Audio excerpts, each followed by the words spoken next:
종료주일이니까 고난주간 내일부터 시작되어요. 그러니까 인사는 합시다. 웃으면서 삽시다.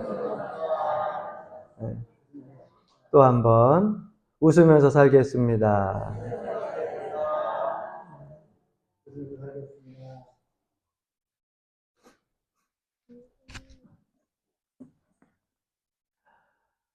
세계 2차 대전 당시에 나치에 저항하다가 순교한 독일의 신학자 한 분이 있습니다. 본 해퍼라고 하는 분이 있는데, 본 해퍼라고 하는 그분이 이런 말을 했습니다. 값싼 은총은 교회의 적입니다.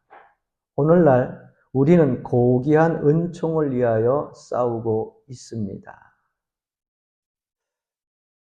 여기서 값싼 은총이라고 하는 것이 무엇일까? 값싼 은총은 참에 없는 자격, 교회에 없는 세례, 고백이 없는 성찬, 그리고 개인적 신앙 고백이 없는 사죄, 이러한 은총을 가리키고 있어요. 그러니까 값싼 은총이라고 하는 것은 하나님과 함께하지 않는 거예요. 그리스도와 함께하지 않는 겁니다. 여러분, 우리는 신앙생활하면서 하나님의 은총을 늘 기다립니다. 그리고 하나님의 복을 받기를 늘 기대하고 삽니다.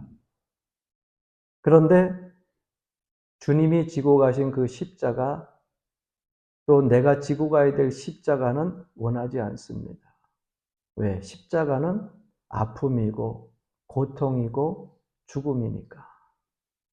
그러면서 신앙생활하면서 우리는 하나님께 복을 받기를 기대하고 구합니다. 하나님의 풍성하신 그 은총이 나의 삶 속에, 나의 가정과 삶의 터전에 임하기를 늘 기대합니다. 이것이 값싼 은총이에요. 나는 내 십자가도 지지 아니하고 주님이 십자가 지고 가신 그 길을 따라가지도 않으려고 하면서 그저 나의 있는 삶 속에서 내가 원하는 대로 채워지기를 원하고 복받기를 원하고 잘되기를 원하고 명예로워지기를 원하고 이러한 것들이 값싼 은총이라고 하는 겁니다. 결국 신앙생활을 하는데 믿음 없이 자기 욕망을 채우기 위하여서 하나님의 은총을 기다리는 것, 이것이 값싼 은총이라고 하는 거예요. 그래서 본 해퍼라고 하는 이 독일의 신학자는 값싼 은총은 교회의 적이고 신앙의 적이고 믿음의 적이라고 말씀하고 있고요. 더 나아가서 우리는 고귀한 은총, 그 고귀한 은총을 위하여서 부단히 싸우고 있다고 말하고 있는 겁니다. 하나님의 이러한 은총을 받기 위해서는, 이 고귀한 은총을 받기 위해서는 노력해야 돼요. 고난도 감수해야 돼요. 아픔과 고통도 이겨내야 되는 겁니다. 그래야 그 고귀한 은총을 누리고 살아갈 수 있다고 하는 겁니다. 오늘 본문 말씀 속에서도 보게 되면 주님께서 우리에게 아주 분명하게, 아주 명쾌하게 가르쳐주고 계셔요. 나를 따라오려거든, 내 제자가 되려거든, 나의 영생을 얻으려면, 내가 주는 평화를 얻으려면은, 나의 능력을 얻으려면 어떻게 하라고요? 자기를 부인하고 자기 십자가를 지고 나를 쫓을 것이니라. 여러분, 자기를 완전히 부인하고 비우지 아니하고는 주님이 걸어가신 그 길을 따라갈 수 없고요. 나에게 주어진 십자가 지고 갈 수 없는 겁니다. 자기 십자가를 주님 바라보면서 지고 가려면은 먼저 우리의 삶 속에 우선시 되어야 되는 것이 있어요. 그것이 바로 예수 그리스도입니다. 예수 그리스도를 위하여서 내가 죽을 수 있다고 하는 순교적인 자세를 가져야만 그 자기의 십자가를 지고 따라갈 수 있는 거예요. 많은 사람들은 신앙생활을 하면서 다 다른 사람이 남을 위해서 죽기만 바래요. 나를 위해서 섬기기를 바라고, 나를 위해서 봉사하기를 바라고, 나를 위해서 참아주기를 바래요. 그거는 십자가라고 할 수가 없습니다.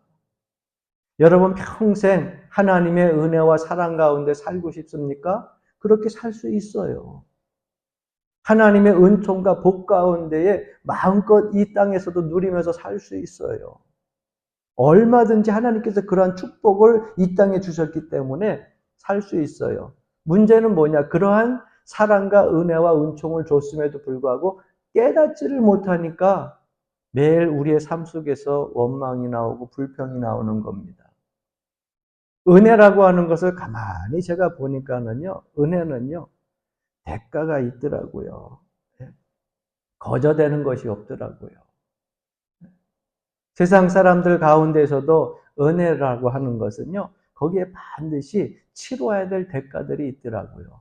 선하게 살든지, 아니면은 낮은 자리에 있든지, 아니면 긍휼히 여기며 살든지, 아니면 진실하게 살든지, 거기에 대가로 은혜는 따라오더라고요. 그러니까 우리가 은혜 안에서 마음 놓고 살 수 있는 기회는 얼마든지 있습니다. 여러분들 삶들 속에서 그러한 삶을 살고 싶다고 하면 받기보다는 주는데, 또 무엇보다도 섬김을 받기보다는 섬김을 여러분들이 실천하는데 더욱더 치중하여서 살면 은혜 가운데 살 수 있어요. 어떤 사람들은 일생 동안 복 받는 것은 물질에 있다 해가지고 돈에 치우쳐가지고 물질주의, 만능주의, 만몬주의 여기에만 따라다니는 사람들이 있어요. 그래서 부잣집에 태어난 사람들 또 부자들을 보면서 부러워합니다. 여러분 돈이라고 하는 것이 그들의 삶 속에 있어서 삶을 좀 편안하게 윤택하게 할 수 있지만 물질이 행복을 불러다 준다고 우리가 정의할 수는 없어요. 초가삼간도 예수 그리스도와 함께 있으면 행복하다고 하는 것을 그 사람들은 알지 못합니다. 그러나 저와 여러분들은 알 줄로 믿습니다. 여러분들의 삶 속에서 주님이 나의 주인이 되어주시고 나의 동행자가 되어주시고 우리의 삶 속에서 늘 힘이 되어주시는 것 자체가 나의 삶의 행복이라고 하는 것을 여러분 분명히 기억하시며 살 수 있기를 바랍니다. 돈 많이 번다고 행복해요? 돈이 적다고 불행해요? 우리는 왜 이 돈이라고 하는 것에 자꾸 초점을 맞춰가지고서 그 돈에 대하여서 사람들이 불행과 행복이 있다고 생각을 해요. 절대 그렇지 않습니다. 진정한 부는요, 내가 땀 흘리고 애써서 노력하여서 그렇게 해서 벌어진 부가 행복을 가져다 주는 것이지 거저 공으로 얻어지는 부는요 결코 행복을 가져다 주지 않는다는 것을 우리 사회적인 삶의 모습들을 보고 잘 알 수 있잖아요. 그래서 우리 신앙생활을 할 때에도 가끔 이 모세오경을 읽어보다 보면은 출애굽한 백성들이 저 가나안 땅에 들어갈 때에 뭐 우리는 항상 계산을 하기 좋아하잖아요. 우리나라 사람들. 11일부터 길게는 15일이면 들어갈 수 있는 그 길을 왜 강에 40년 동안 돌렸느냐. 그래서 그 성경적으로 신학적으로 고고학적으로 연구를 해보고 해서 많은 목회자들을 통하여서 선포되어지는 말씀은 훈련시키기 위함이다. 아니면 가데스 바네아에서 정탐꾼을 보냈는데 그 정탐꾼이 그곳에 갔다가 불평하고 원망해가지고서 하나님의 말씀을 믿지 아니해가지고서 그 날을 세워가지고 40년이라고 하는 강해 생활을 했다. 이런 식으로 이제 해석이 되어져요. 성경적으로 일리 있는 해석들이에요. 그러나 제가 본 성경, 제가 읽으면서 은혜 받은 성경은요. 가나안 땅은 젖과 흙꿀이 흐르는 땅이에요. 하나님의 약속의 땅이에요. 오늘날로 이야기하면 우리가 기업으로 물을 복입니다. 복. 이게 축복인데 애굽에서 쫙 끄집어내가지고서 가나안 땅에 갔다가 11일 만에 탁 갖다 놓으면 사실 거저 얻는 거 아니에요. 이스라엘 백성들이 뭐 잘했다고 거저 그냥 얻어요. 공도 없이. 그 행복, 그 복 오래가지 못해요. 그래서 하나님께서는 그 복의 귀중함을 알게 하기 위하여서 40년 동안 광야에서 힘들고 어렵고 고생스러워도 그곳에서 그 고난을 통해 가지고서 가나안 땅에 들어갔을 때에 이루 말할 수 없는 기쁨과 행복을 누릴 수 있게 되었다. 저는 이렇게 해석을 하고 있어요. 여러분 삶 속에서는 어떤지 모르겠지만은요. 어떤 한 목사님이 그랜드 캐니언이라고 하는 그곳을 갔다 와가지고 한 이야기들을 들어봤어요. 난 아직도 그랜드 캐니언을 가보지 못했는데 그 그랜드 캐니언은 그쪽을 가보게 되면 어마어마하다고 그렇게 얘기를 하는데 저는 TV로밖에 못 봤어요. 그런데 정말 정말 멋있더라고요. 야, 저곳에 직접 가서 뭐 얼마나 멋있을까. 그런데 그곳에 이제 이 목사님이 공부 유학기를 가기 위하여서 들렸다가 그랜드 캐니언이 그렇게 멋있다 그래가지고서 그때 꼭 한번 가봐야겠다 하고서 차를 가지고 그랜드 캐니언을 갔답니다. 그런데 차를 타고 가는데 12시간을 갔대요. 그냥 사막 같은 데를 한참을 지나고 12시간은 반나절 내내 가는 거예요. 우리 부산을 서울에서부터 오고 가고 왕복하고도 남은 그 시간을 계속 차로 그 광야 같은 사막을 갔다는 겁니다. 그 12시간 동안 얼마나 힘이 들었는지 허리도 아프고 다리도 아프고 목도 아프고 몸도 찌글뚱하고 이걸 내가 이렇게 해서 꼭 봐야 되나? 처음에는 꿈을 가지고 갔는데 막 그런 생각이 들더라는 거예요. 그런데 12시간 되어가지고 그랜드 캐니언에 딱 도착을 했는데 12시간 온 그 고생의 보람 때문인지 그걸 한 번에 다 잃어버릴 정도로 너무너무 그 광경이 웅장하고 멋있더라는 겁니다. 그래서 너무너무 좋아가지고 행복한 그 마음을 가지고서 5시간을 그 게른데 캐니언을 돌아다니면서 봤대요. 어떤 관광을 본다 할지라도 5시간을 다닌다는 건 대단한 거예요. 그리고 나서 이제 한국에 돌아왔다가 다시 이전에 봤었던 그 엄청난 광경, 그때의 그 행복한 그 기분을 잊지 못해가지고 다시금 그랜드 캐니언을 가보고 싶은 마음이 생겨서 갈 기회가 있어서 그것을 가는데 꾀가 생겼습니다. 12시간 차를 타고 가니 허리도 아프고 힘들고 막 고생스러워가지고 이번에는 12시간 그렇게 가지 말고 비행기를 타고 가겠다 그래가지고 비행기를 타고 갔다는 거예요. 그래서 비행기를 타고 가니 얼마나 편해요. 짧은 시간에. 그래서 그랜드 캐니언에 딱 들어가가지고 봤는데 이전에 12시간 그렇게 고생하면서 그렇게 타고 왔던 그때 그 봤던 그 아름다운 광경, 그 웅장한 그러한 광경들이 아니라 그냥 내가 이걸 받고 그렇게 행복해했나 하는 생각이 들더라는 겁니다. 그래서 그곳에서 10분도 구경을 안 하고서 돌아왔다고 하는 거예요. 여러분 뭘 의미하는 것 같아요? 고난, 고생, 어려움 속에서 그 사막길을 12시간 지나다가 탁 보여지는 광경이 보이니까 그게 멋있는 거예요. 더 아름답게 보이고 또 성취감도 있고 행복도 지수가 더 높아지는 거예요. 그런데 편하게 가서 보니까 그 마음을 소유하지 못한다는 겁니다. 우리 교인들 만나면 가끔 목사님 입맛이 없어요, 입맛이 없어요 그러는데 배불러서 그래. 입맛이 왜 없어요? 여러분, 목사님 저는 잠이 안 와요, 잠이 안 와요 그러면 뺀질거려서 그래. 이유는 딱 있어요. 여러분, 아침부터 일찍이 일어나서 저녁 때까지 열심히 여러분 일을 해보세요. 아침밥이 왜 맛이 없어요? 배가 고픈데. 점심때 시간이 막 기다려졌죠. 허기가 지니까. 그래서 농사철이 와서 모내기 농사를 할 때 농사 짓는 사람들 아침밥 보셨어요? 뭘 밥을 그렇게 많이 먹냐 그러는데 그렇게 안 먹으면 일을 못해요. 꼭 밥을 싸도 이렇게 놨다가 고봉으로 쌌잖아요. 그죠? 이게 사실은 한 그릇이 아니라 두 그릇이야. 그런데 그거 먹고도 점심 때면 다 꺼져서 점심 때 중간에 뭐 먹어요? 네? 새참. 알기는 얼마나 잘하는지 몰라. 새참을 먹으면 점심때 배가 불러요, 안 불러요? 안 불러요. 왜? 새참 먹고 또 일하니까. 점심때 되면 또 고봉으로 밥 먹고, 저녁 때 되면 또 고봉 맞기 전에 점심부터 저녁 사이에 또 뭐 있어요? 새참. 몇 끼를 먹는 거야. 근데도 밥맛이 좋죠? 왜? 일하니까. 일하니까 밥맛이 좋은 거예요. 그런데 일 안 하고 뺀질 그렇게 있다 보세요. 아침 먹고 나면 소화가 돼요? 아유, 꺽꺽대면서 소화가 안 된다고. 배불러서 못 먹겠다고. 입맛이 없다고. 일하면은 밥맛이 없을 수가 없어요. 고생과 한 만큼 밥맛이 좋은 거예요. 잠자는 것도 마찬가지입니다.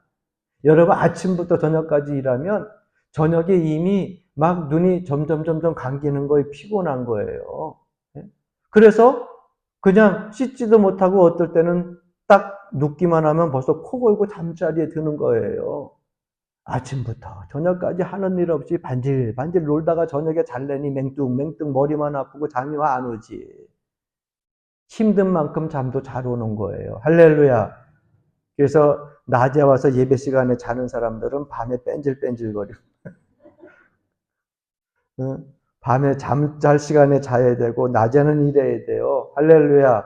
하나님이 낮에 일하고 밤에는 잠자라고 주신 건데 까꾸로 하다 보니까 힘든 거예요. 거저되는 게 없어요. 힘든 것만큼 맛있고 힘든 것만큼 잠도 잘 이루는 것처럼 우리의 영혼 구원도 또 하나님께서 주시는 하나님 나라의 그 소유도 은혜로 주시는데 그냥 거둬져지는 것이 아니라 따라해 봅시다. 자기 십자가를 지고 나를 따를 것이니라.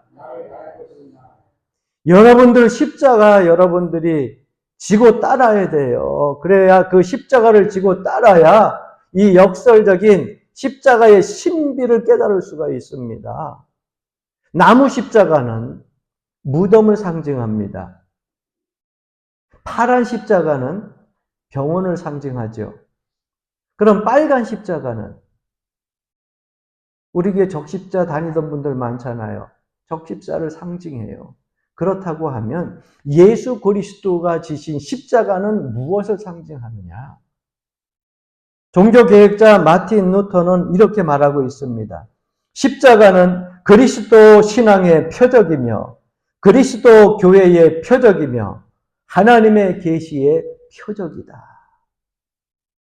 그러니까 예수 그리스도가 지신 그 십자가가 무엇을 상징하는지를 알아야 우리가 나에게 맡겨진 자기 십자가를 지고 갈 수 있는 거예요.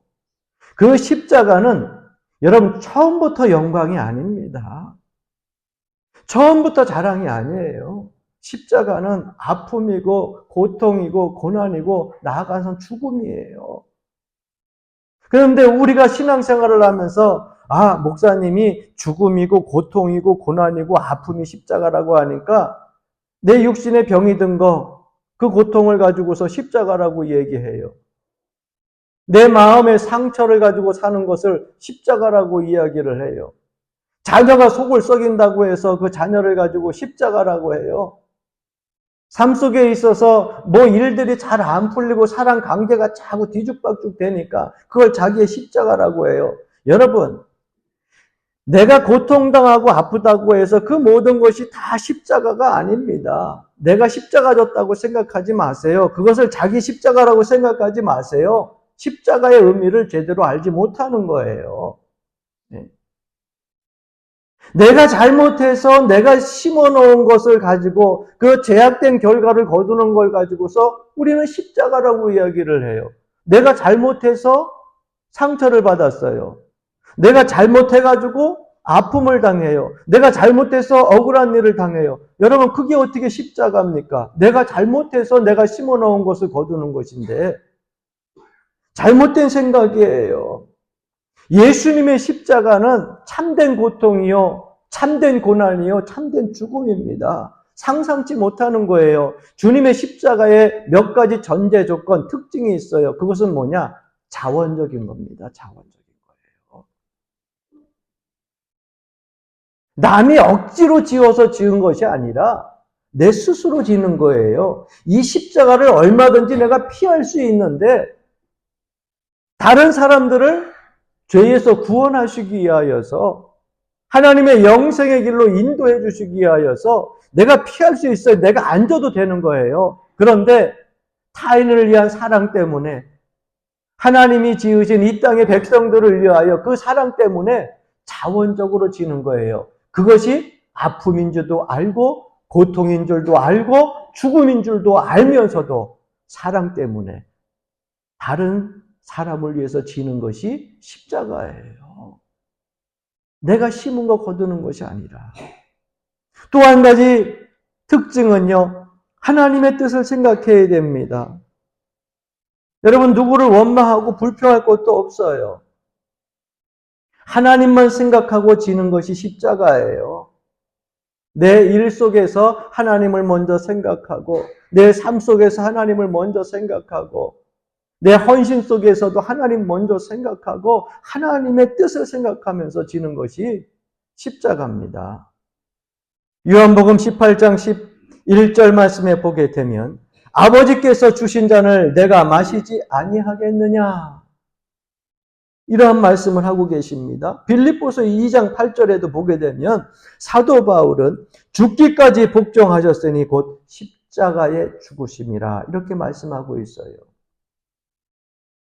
여러분, 십자가를 지신 십자가의 원흉의 시작은 누구였어요? 가야바였어요. 가야바. 그 하수인이 누굽니까? 가룟 요단이에요. 예수님을 십자가에 재판한 사람, 십자가를 지고 십자가에 못 박도록 재판한 사람이 누구예요? 빌라도예요. 죄인을 풀어주고 의인을 십자가에 못 박으라고 소리지는 사람들이 뭐예요? 그 시대의 유대인 무리들이었어요. 군중들이었어요. 예수님을 십자가에 못 박은 사람은 누구예요? 로마 군인이었어요. 이 엄청난 사건을 놓고서 예수님께서는 네가 나를 십자가에 못 박게 재판을 했니? 네가 나를 배신했니? 네가 나를 십자가에 못 박으라고 소리쳤니? 거기에 대해서 언급하지 않습니다. 개의치 않으셔요. 그들이 악의 모든 방법을 동원해가지고서 하나님의 아들 예수 그리스도를 십자가에 못 박을 때에 주님은 그들의 모든 악한 행동들에 대해서 개의치 아니하시고 뭔만을 생각해요? 이것이 하나님의 뜻이라고 하는 것만 생각하고 그 십자가를 달게 치십니다. 이게 십자가예요. 여러분 자신이 당하는 고난의 의미를 알고 있습니까? 질병으로 고난을 당합니까? 아니면 자녀들 때문에 고난을 당합니까? 아니면 삶의 형편이 힘들어서 고난을 당합니까? 여러분 마지막 목표가 있잖아요. 내가 믿음을 가지고 사는 신앙인으로서의 마지막 목표가 있잖아요. 파이널 골. 마지막 목표. 이 고난을 통해 가지고 하나님께서 내게 어떠한 일들을 행하실 건지 거기에 목적을 두고 살라는 거예요. 지금 삶이 힘들고 어려워도 이 고난을 통하여서 하나님의 뜻만 기억하고 그 고난을 견디다 보면 파이널 골, 마지막 목표 때 하나님께서 여러분들을 통하여서 섭리하고 계획하시고 이룰 것들을 이루어 가신다고 하는 그 믿음을 가지시길 주 이름으로 간절히 축원합니다. 아, 그때 이 고난 때문에 내 가정이 살았구나.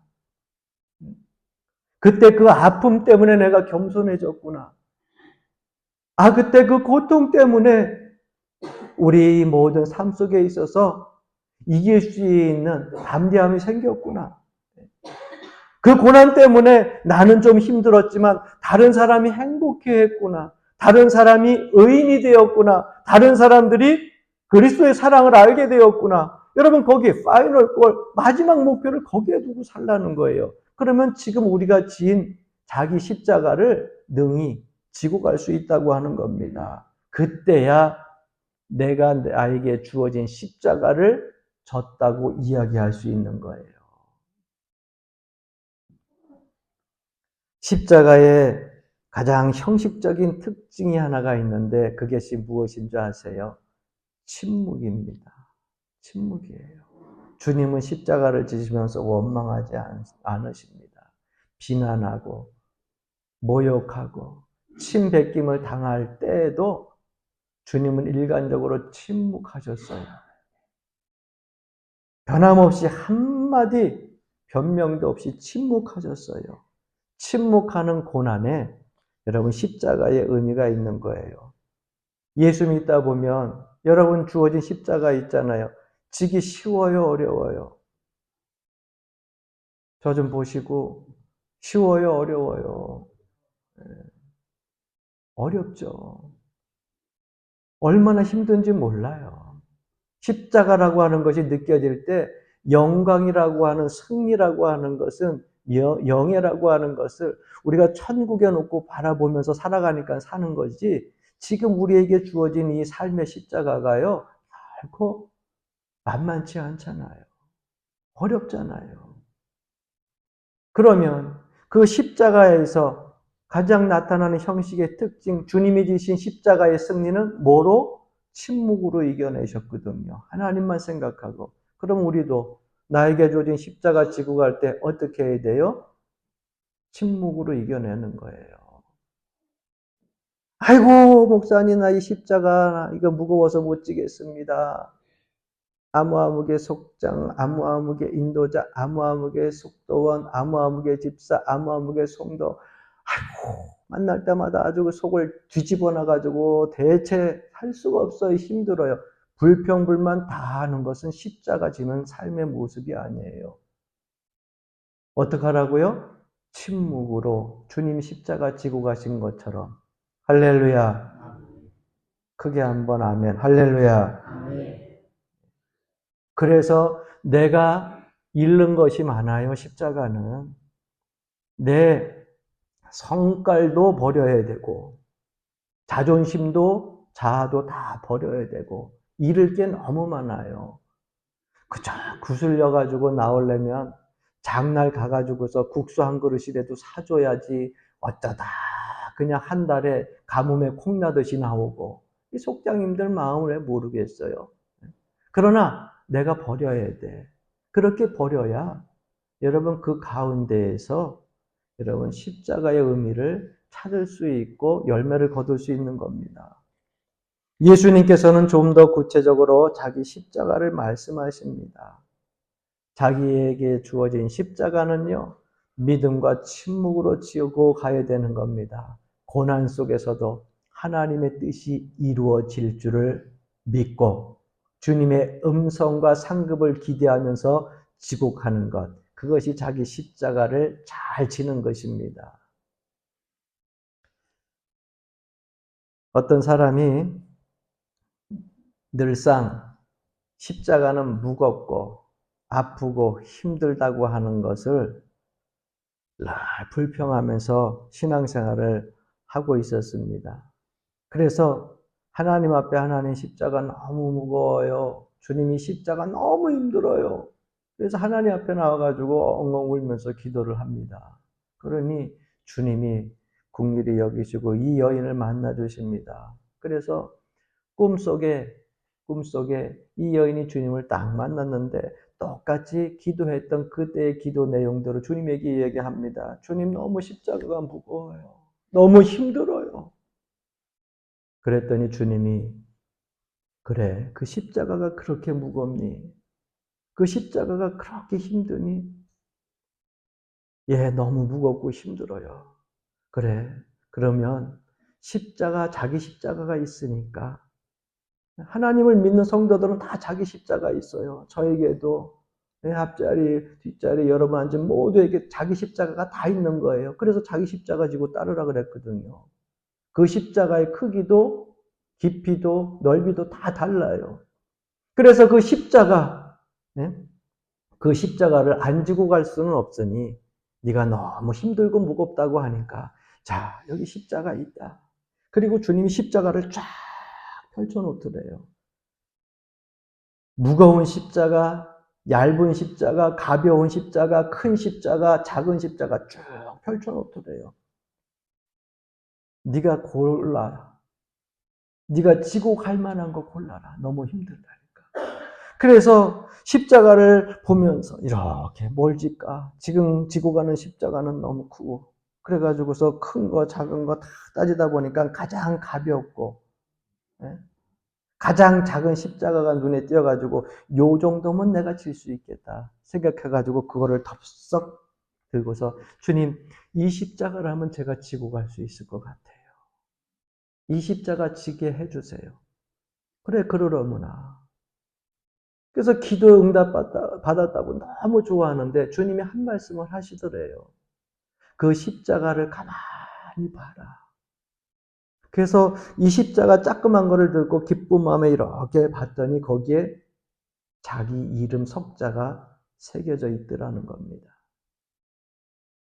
각자의 자기의 십자가가 있듯이 지금 자기가 힘들다고 무겁다고 고통스럽다고 얘기했던 그 십자가가 가장 작고 가장 가벼운 십자가라고 자기가 이거는 지고 갈 수 있다고 집었던 그 십자가였다고 하는 거예요. 사랑하는 성도 여러분, 우리들 각자에게 주어진 십자가는요, 주님께서 짊어지실 수 있기에 각자 가장 적당하고 질 수 있는 십자가를 주신 것을 믿으시기를 바랍니다. 그러므로 내팽개치지 마세요. 그것보다 가벼운 십자가 없어요. 예. 그것보다 고통이 덜한 십자가 없어요. 여러분들의 각자 형편에 맞는 십자가를 주님이 주신 것이니까 믿음으로 감사하며 십자가를 지고 갈 수 있는 여러분 되길 주 이름으로 간절히 축원합니다. 베드로는 십자가에 거꾸로 달려서 순교했고 안드레도 역시 마찬가지로 X자로 달려가지고서 순교합니다. 그런데 베드로가 마지막 십자가의 깎골로 달려서 순교하기 전에 그는 이렇게 십자가를 바라보면서 울었다고 해요.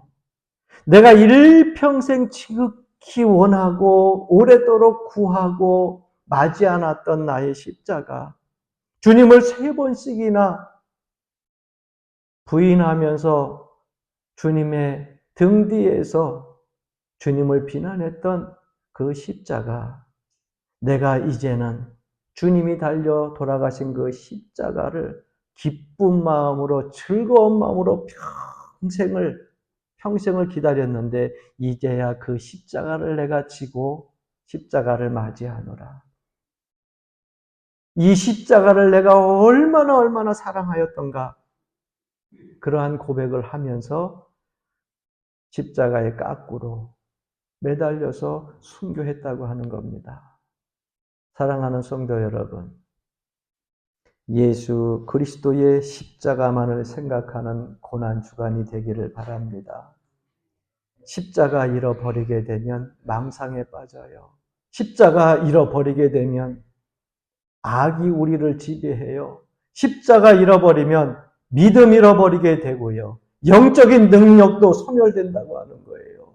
그러니까 이 고난주간 십자가만 생각하세요. 나를 위해서 온 피와 물과 땀을 다 흘려 목숨까지 내어주신 주님의 그 사랑, 그 십자가만 생각하시고 이 고난주간 믿음으로 승리할 수 있기를 바랍니다. 그 십자가는 우리의 삶의 능력이 되고 구원이 되고 생명이 되고 희망이 되는 걸 믿으시기를 바랍니다. 고린도전서 1장 18절 말씀 보게 되면 십자가의 도가 멸망하는 자들에게는 미련한 것이요 구원을 얻는 우리에게는 하나님의 능력이라, 이렇게 말씀하고 있습니다.